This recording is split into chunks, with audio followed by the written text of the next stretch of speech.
So I'm like, how the hell did I just find my favorite show of the year and we're we're about done? Oh my gosh, guys, I could not sleep. Like, I literally just watched episode 3 and I'm like, I gotta hop on here. Like, I gotta get on here and we gotta get to work. Mama, it's giving Papa's freezer real. I'm speechless. Like, I'm literally speechless. So, Heated Rivalry is the new show on HBO Max. It's a Crave original, which is funny because I know Crave by making Canada's Drag Race. So, if you gay, you know what I'm talking about. Crave, honey, y'all running like A24 over there? Like, what the fuck? When did that happen? Like, you know what like what just shifted where the production quality and everything, I'm like, what the hell? It's housed on HBO, and if you're anything like me, if I get signed up for an HBO original, I know I'm in for a lot of stuff. And what I mean by a lot of stuff is I mean we're gonna get some titty, and we're gonna get some F-bomb, and we're gonna see ass cheek, and we've got all of those. I'm not even really here for the bedroom scenes for real. Like, I'm a dialogue kind of guy. Like, the bedroom scenes, that's something, and so am I gonna fast forward though? No, but that's beside the point. But no, I'm big into like the dialogue, and I want the characters to be real. I have to report they're real people.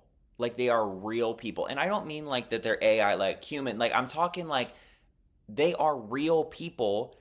And the storyline, some episodes will just be, I'm waiting in the hotel room for my man, who might not even be my man, and I'm nervous. And raise your hand if you've been there. Like, you know what I mean? Like, we all raised our hand. Like, and that, to me, the fact that that would be the storyline, and it's not like, I'm climbing to the edge of the mountain to get the key. Like,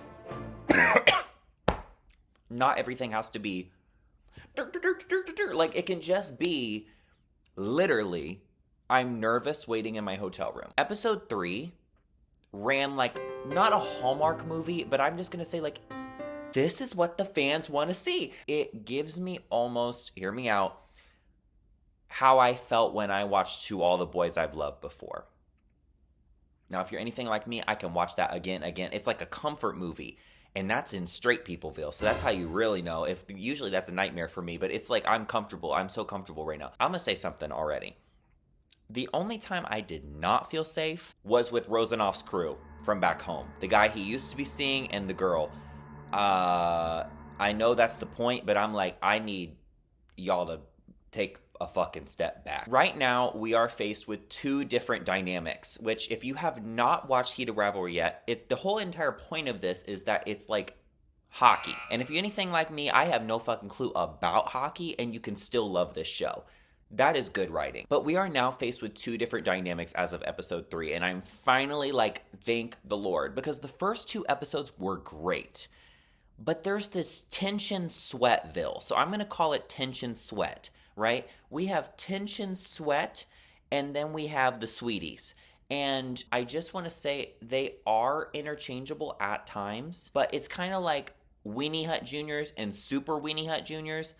Motherfucker, they met in a smoothie shop. Like, let's be serious for a second. Where these 2, I'm just like, y'all are like, like in and out breathing. Like, they are serious that they want it, you know? Where these 2, I believe that they would have some nights that they just play Scrabble. These 2 are Scrabbling nuts. You know what I mean? And that's like, these 2, yes, they are having fun. Hey, YouTube monetization. But they could have fun playing Twister and Scrabble, and I love that. I love that Hollander's love language is insults, and I love that they give them out, because there is not 1 minute that he is not cussing that man out. And honestly, I get it, right? I've been there. We've all been there. And it makes my tail wag when I'm hearing them insult each other, and that's, it's like when you say I hate you, it means I love you, because if I say I hate you, that really means come over here and beat this up. You know what I mean? And that's what it's like. I feel like me and Hollander see each other in that way. There is this thing, though, where they have insults and they have tension. But what I love about this show is it's not a trauma zone. Obviously, we're about to get some shit out of Russia, and something crazy is about to happen over on that side of the coin. But listen, we're only on episode 3, so like enjoy the trauma-free zone while we're in it. But it's like, I almost feel like it's kind of like Heartstopper, where Heartstopper, it's like this magical world where homophobia, everybody gay, every no homophobia exists, everything. The only illusion they've given is like we don't want people to find out about our private lives. And I feel like that's a very universal theme. I feel like there's some people that understand, like, I don't want my relationship to be public. I don't want everybody in my business. I like my private life to be my private life. That is an overarching thing that I think more people than just the gay community understand, which I love, right? I feel like this is this heartstopper-ified, trauma-free zone. So when we just got to episode 3, and now we see this man quite literally is about to have a panic attack in the art gallery because he cannot, be about the gay shit. What I thought was crazy is the fact that both of his parents have died. He is now to the point that it's not about coming out to his family anymore. It's about the fact that his identity, and so much of the show's identity, is about being in positions of leadership and positions of strength and positions of masculinity, even though you are gay. Here's the thing. Whether you're a part of the LGBTQI plus community or not, you understand that we all have a competitive bone in our body. And to not be taken seriously competitively, that is a slap in the ass, and not a good one. It feels like, what are you not seeing? Like, clearly I want to do well. I want to perform. I want to win. I want that trophy. Like, it's like you want that. It's not a battle of like being outed or a battle of like being gay so everyone's gonna bully me in the world. No, it's more so I want my team to still view me as like a manly man, and I want to still be seen as a leader and a winner and a champion in the world, which that is something that even, let's talk about like female athletes, like you see so much happen that like you can be the best women's basketball player in the world and they don't give a fuck. That's just how it is, right? And like what is kind of interesting is like we lately had the Caitlin Clark of it all, where like I think tides are starting to turn a little bit, but people just have a thing about femininity and leadership, strength, power, that there's a disconnect. And I think that's being explored here, and I love that it's not about being bullied for being gay or being outed or being jumped in the alley of Russia. Like, it's not about that. It's more about like, this is going to change more dynamics than just like my private life. This is going to change the way I am viewed. What I'm loving to see is that there are stakes. There's brand partnerships. There's personal life. There's the idea of like not being taken seriously, like as a man, like I was saying earlier, but there's stakes that are very real world in this. And the thing about so many, like a lot of like actors back in the day and a lot of like old school like talent, you see that they were in lavender marriages and they put everything to the side because they could not lose the image of who they are. These are professional athletes. They cannot lose the image that has been built up, the face that gets you on the Wheaties box. It's not even about how they play or who they love or anything. It is about the image. And to weaken that image is huge. It's kind of funny because I really love that they picked hockey, because I don't feel like we have that stereotypical thing of like, I can't name 3 hockey players, let alone teams or anything, where hockey, I'm like, I don't know what y'all do over there. Y'all could be sucking. But these are all real people with real emotions in real situations. I talked about it earlier, but it's just so relatable that like one of the biggest struggles we're having here is the nerves of will they, won't they. That's universal. What a good friend. And also, kudos to the writers, because a girl calling her guy best friend, gay or not, girl, is the biggest compliment, trust, vocab word. Kudos to the writers, because that told me who they were in one interaction. We all need an Elena, and for her to, later on, like I said, that we on that spoiler alert shit, for her to later on pull him to the side and talk to Scott, and she's like, listen, Kip is an amazing guy, and he deserves to be in the spotlight, and deserves to be out and happy and whatever, and you do too. She's like, I ride for my man, but I want all of y'all to be happy. I don't know a better woman. I don't. I love that there is this push and pull of validation in both couples. Hollander is probably the lowest on himself verbally. Hollander is constantly downplaying the situation, talking down. Clearly, he's like insulting him to like kind of be like, oh my God, like I don't know what we're doing right now, whatever. But like, he's not like, I'm so ugly and I don't know what I'm doing. He's like, no, you're so hot. They just are constantly like, hey, good job. Hey, good job. Hey, you had a great game. Hey, you this. Hey, yeah, hell yeah, I made this smoothie. Hell yeah, I did the thing. Everybody's just standing in their own greatness. And that's what I'm loving. We are talking about a man that was literally serving smoothies and serving the tray, and you don't hear him going, I'm just a nobody. No, he's doing great. He's about to go to college. He's doing great. Just because he's not what he's great at doesn't mean that he's not great. Scott and Kip can be good at their own thing separately and both be great. That's what I'm loving. That is so how it should be. I love Heartstopper, but what I hate is one has to be down for the other one to be up and boo, boo, boo, boo, boo. Let us have where we both are good. We both are good. We have a bad day, we uplift, that's fine. But it's not, oh, you're so famous and this and... No.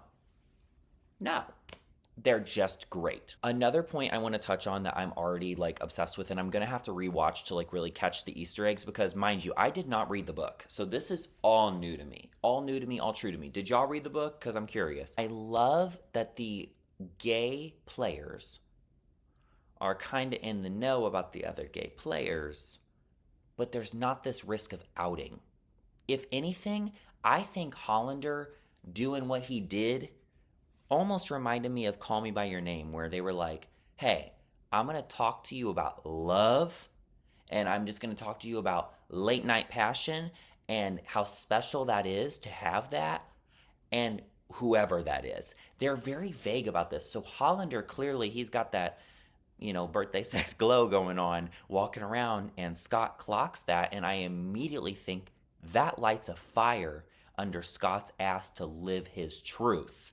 So the second he starts feeling things for Smoothie, he's like, the kids are doing it. So let me think. I need to own my shit. And, I love that, obviously they have the little tiff on the ice and everything like that, but I love that there is not a risk of, because so many Netflix original bullshit, like the fucking Tubi movies where they're like, you're gay, right? I caught it on film. Like, I'm going to expose you. Like, no. Like, no. No, we all in this together. We all in this together. Like, y'all are all gay, and that's okay. We don't need to tear one queen down to bring another queen up. We can just be gay and be gay, right? Chosen family is such like an overarch theme in this whole series. And like I already said about like Elena and Kip and like the friends that he meets at the bar, I think we see in a way that like Hollander is really close with his mom. There's so much like there's baggage from Russia coming in for this motherfucker. Like everybody is dealing with their own kind of like chosen family in a way. And I'm really excited for the development of this chosen family of gay colleagues that know gay colleagues, because there is a chosen family already in the hockey team. The hockey team is their family, and I think that's where the pressure of the coming out is so prevalent, because it's like that's your family and you don't want to let down your family, and you don't want your family to not be able to rely on you or your family to think differently of you. And I think, when they have that brotherhood, it is very fragile, especially considering the gay ones are all the ones in the leadership or captain position. If you're riding the bench, honey, you can be gay, gay, gay, gay, gay, gay, gay, gay, like till the cows come home. But when you are the leader, the bulldog, the expectation, and that's your chosen family, you can only be so honest. So they are going to start to cling to different chosen families. I'm really hoping that Elena and Scott get closer and that he can rely on her in some sort of chosen family, because girl, she's literally like, listen, we get it. You a hockey player, you're whatever. We're literally waiting tables at this fucking event, but like, you need to treat my man right, and that's all I care about. You need to treat my best friend right, and that's all I care about. Like, I already said it. I don't know a better woman. I'm gonna go ahead and give like a couple quick notes of more like negatives. I'm just gonna say this. I need more soundtrack, way more soundtrack, because I really thought we were getting it when it first started, and I'm like, I need more soundtrack. I need more needle drops. Yeah, I will say they're playing the whole scene. If you know HBO, they're going to show it, and they're showing it. I'm loving it. I'm loving the little time gaps because, it'll go dark, and you're like, oh, okay, we're not going to see it. Oh no, we're going to see it. Like, they pan back, and it's like, oh, there it is. And I need some brighter damn lights. We need the coloring artist from Wicked to step back in the booth and turn that damn brightness up, because they turn it up too much on Wicked, they turn it too little on this. I literally am in the bedroom scene like I can't even see, what is touching what right now. Elbows, knees, and toes. Like I can't even see what I'm supposed to be seeing because it's so damn dark. Get those lights on. Like damn. And I also need Hollander to cry. Let it out. Like I need him to cry. He deserves it.